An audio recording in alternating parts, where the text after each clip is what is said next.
Class 9th के student का ध्यान मेरी तरफ।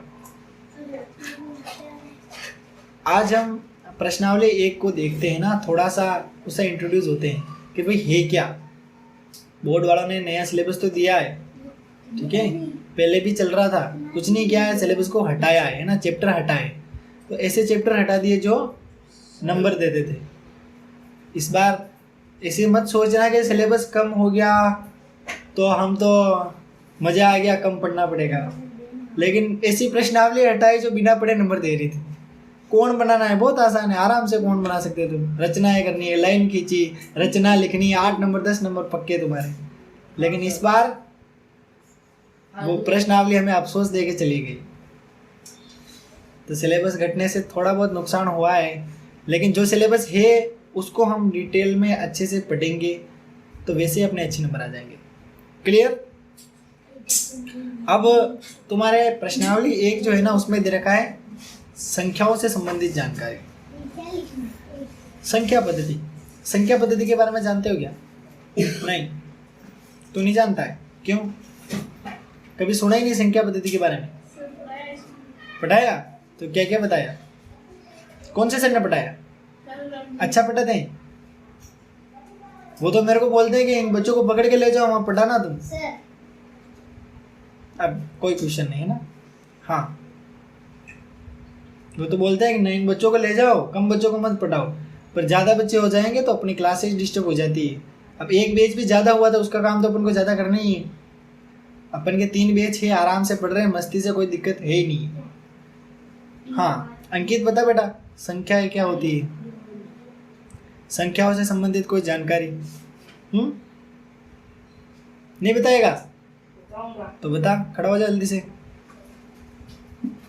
संख्याओं से संबंधित कोई जानकारी अभी तक एक पहली से 8वीं तक पढ़ाया मास्टर ने, कुछ न कुछ तो बताया होगा।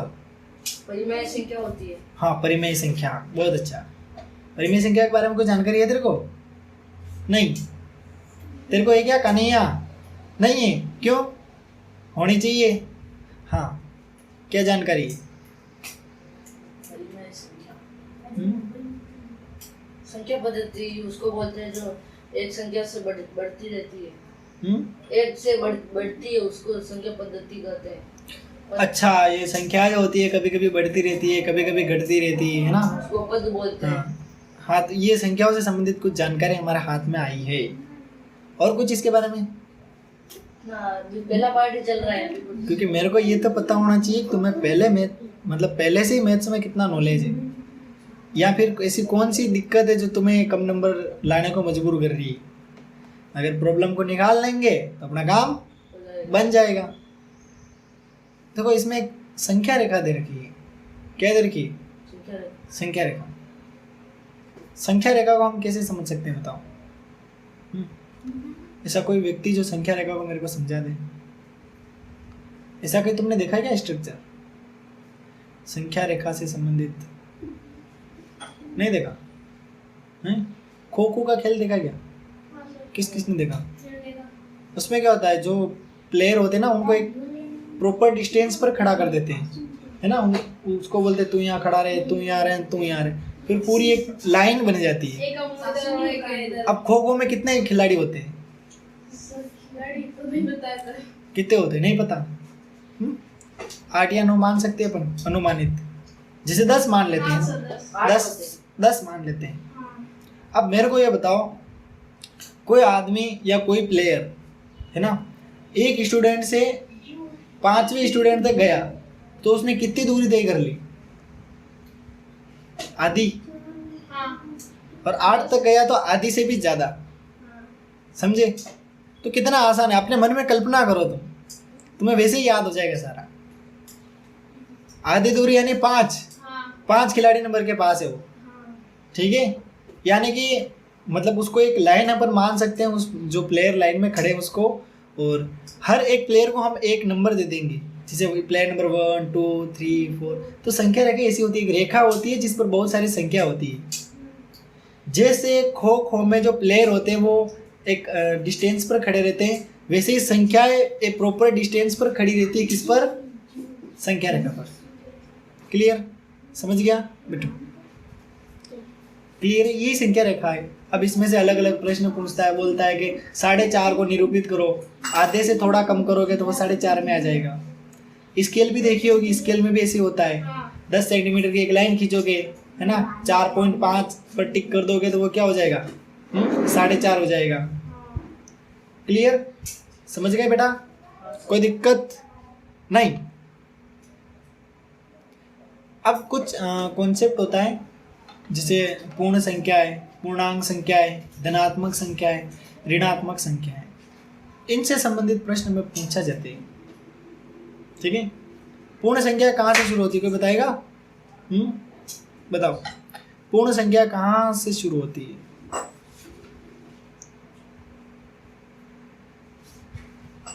जल्दी बताओ,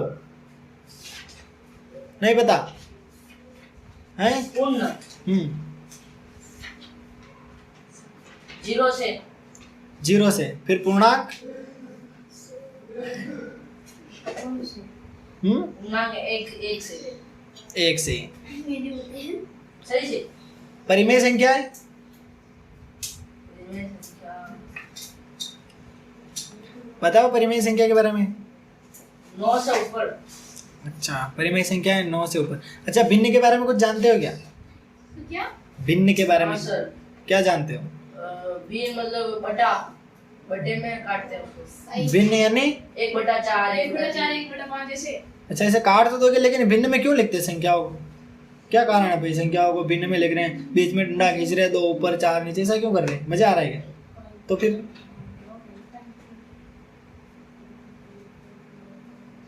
ये बट्टा वाला कॉन्सेप्ट क्यों आता है फालतू में? मैथ्स में हटा देना चाहिए इसको।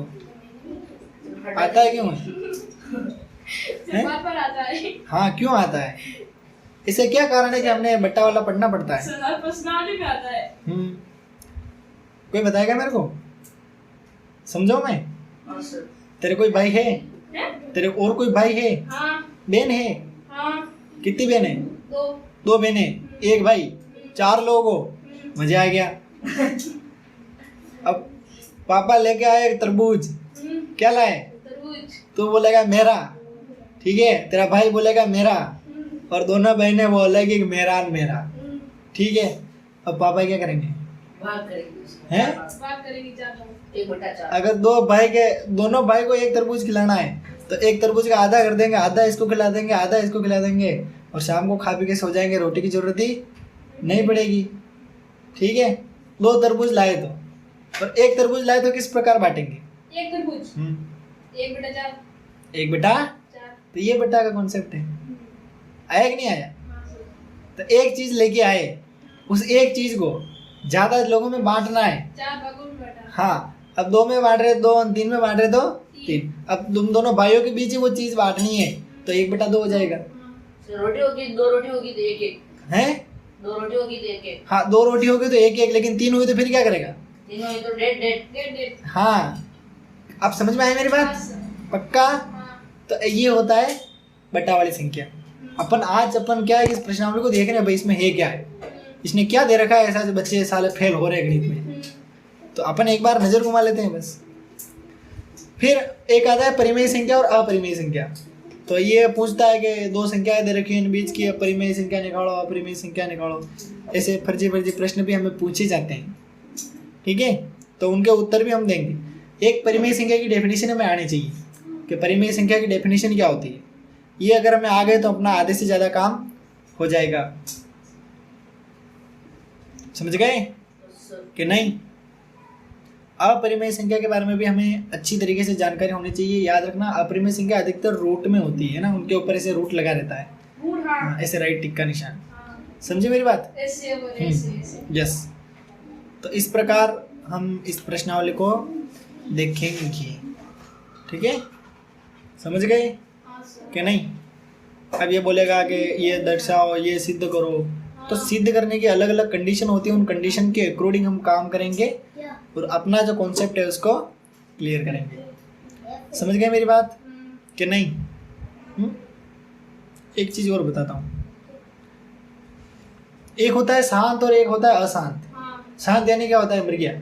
और शांत यानी नहीं मरा, तो अशांत यानी मर गया। मतलब शांत यानी क्या हुआ? सर डेट होती बोलते ना बेभाषा शांत विज्ञान। सर ऐसे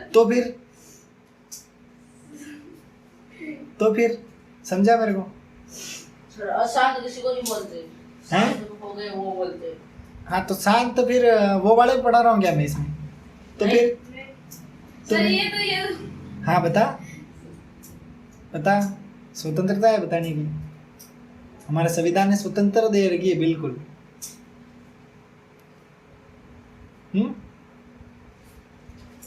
कभी हम बड़ी संख्या में छोटी संख्या का भाग देते ना, तो अगर पॉइंट में आंसर आ रहा है, कभी कभी क्या होता है भाग चले ही जाता है, चलते ही रहता है, चलते रुकता ही नहीं है, रुकता भी नहीं है। और तब ऐसा लगता है ये मार साहब ने क्या कर दिया, ये सुबह तक मेरा भाग पूरा ही नहीं होना है, और सारी रात बैठ के उस भाग को कर दें, सुबह ही कर दें, भाग करते करते स्कूल में जाते हैं, मार साहब को बोलते हैं सर इसका उत्तर नहीं आ रहा है, हो क्या रहा है, तो उधर आएगा भी नहीं, जाएगा तो फिर अगले दिन सुबह सर बोलते हैं कि भाई ये बड़ा अशांत हाँ कॉन्सेप्ट। सर इसको बोलते हैं। अगर हम शांत हो ही नहीं पा रहे हैं घर पे, शांत फिर मतलब अपन रुक ही नहीं पा रहे हैं, शांत मतलब रुक गया यानी कि हम घर पे भाग देते देते घर पे रुक गया, अपना काम हो गया कि सर मेरा काम कंप्लीट। अशांत में अपना काम हो ही नहीं रहा है, हाँ। सुबह मास्टर के पास चले गए तो भी क्या हो रहा है, अपना काम चल ही रहा है कि सर 2 मिनट और क्या पता अब आंसर आ जाए, पर आ ही नहीं रहा है। हाँ। फिर सर ने क्या बताया, ये अशांत है, ये नहीं रुकेगा, हाँ। इसको ये पूरे जीवन भर करेगा ना तो भी नहीं रुकेगा, चलता रहेगा, कॉपियाँ की कॉपियाँ छपाएगा ना तो भी नहीं होगा। क्लियर? क्लियर? अशांत यानी क्या होता है कि पॉइंट के बाद संख्याएं बढ़ती रहती, चलती रहती है, और साथ में कुछ डिजिट्स आने के बाद रुक जाती है। क्लियर? अब कोई क्वेश्चन इससे संबंधित नहीं? ठीक है। अब एक होता है शांत आवृत्ति, एक ही संख्या का रिपीटिशन होता है, एक होता है अनावृत्ति। अनावृत्ति में क्या होता है बताओ? एक पूरा खंड होता है ना, उसका रिपीटिशन होता है। ये जब हम चैप्टर पढ़ेंगे ना तब डिटेल में बताऊंगा मैं तुम्हें। और देखते हैं इसमें, इस प्रश्नावली में ऐसा क्या दे रखा है।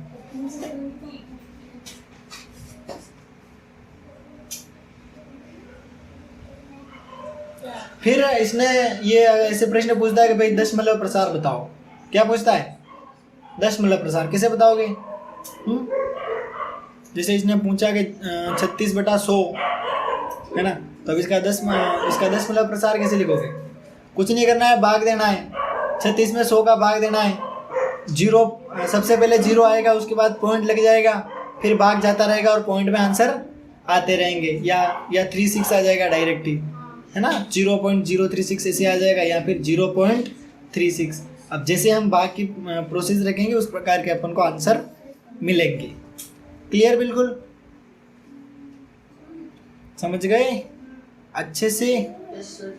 अब ये क्या होता है, परिमेय अपरिमेय, इनमें आपस में भाग भी दिए जाते हैं। भाग से संबंधित बेसिक टर्म्स को हम सीखेंगे कि भाग से संबंधित बेसिक कंडीशन ही क्या होती है।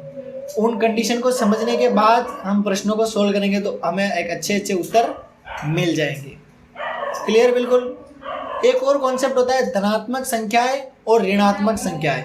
धनात्मक संख्या जो होती है वो प्लस में होती है, पॉजिटिव होती है। ऋणात्मक संख्याएं नेगेटिव होती है, यानी कि प्लस का निशान धनात्मक के साथ, माइनस का निशान ऋणात्मक के साथ। क्लियर? बिल्कुल समझ गए? कभी कभी होता है ना, अरे यार मेरे नंबर माइनस हो गए, पता है। और कभी कभी क्या होता है, कुछ ऐसे स्टूडेंट होते हैं जो पेपर में तुक्के लगा देते हैं पूरे पेपर में, वहाँ लिखा रहता है कि इस पेपर में नेगेटिव मार्किंग है, उस कंडीशन में उसके माइनस में 15, माइनस में 20 नंबर आते हैं। समझे? ऐसी कंडीशन भी बन जाती है। क्लियर? समझे मेरी बात कि नहीं? फिर मतलब कुछ संख्या होती है, उसके ऊपर बट्टा में घातांक लगाई होती है, उस घातांक को भी अपन सोल्व करना सीखेंगे। इसकी कुछ बेसिक कंडीशन होती है, उनको भी हम क्या करेंगे, जानेंगे। क्लियर? बिल्कुल। तो यहाँ तक मैंने तुम्हें बेसिक कॉन्सेप्ट क्या कर दिए, समझा दिए। अब तुम्हारे लिए होमवर्क क्या है, तो प्रश्नावली 1 जो है उसका सारांश तुम्हें लिख के जाना है। ठीक है? आज का होमवर्क है तुम्हारा। सारांश मतलब? अब जब तुम प्रश्नावली चेक करोगे ना बेटा, उसके लास्ट में प्रश्नावली खत्म हो रही है, प्रश्नावली 2 शुरू हो रही है ना, उससे पहले 1.6 सारांश चेक करो। 1.6 सारांश नहीं है। प्रश्नावली 1.5 निकालो। 1.5 यस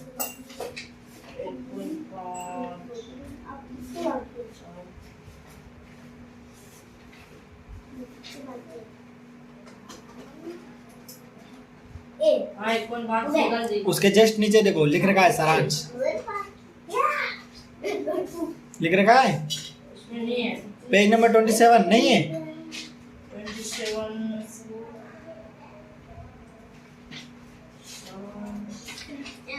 हाँ है सारांश। यस उस सारांश में 5 बिंदु दे रखे, कितने 5 प्रश्न और आगे और है, टोटल 9 बिंदु है। हाँ 10 है।